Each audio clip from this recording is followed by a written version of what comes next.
Дамы и господа, все, я на пике своей карьеры.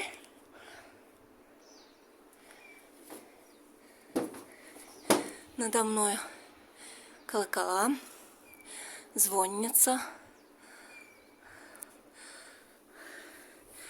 Хотелось бы, конечно, услышать работу какого-нибудь мастера в наушниках, правда, иначе я оглохну.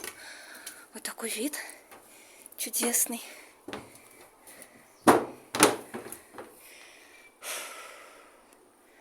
Вон там Кама.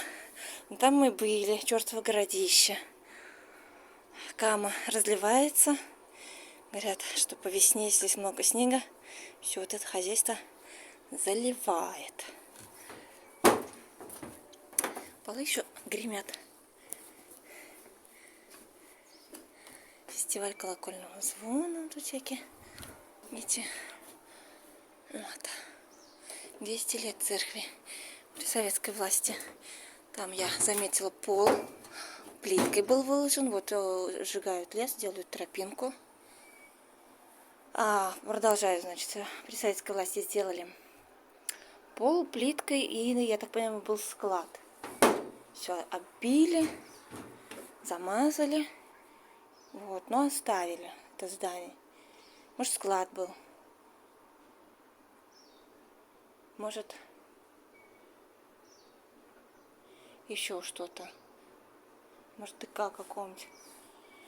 Вон еще выше, там интересно, что. Там наоборот, какой большой колокол, и моя рука на фоне него.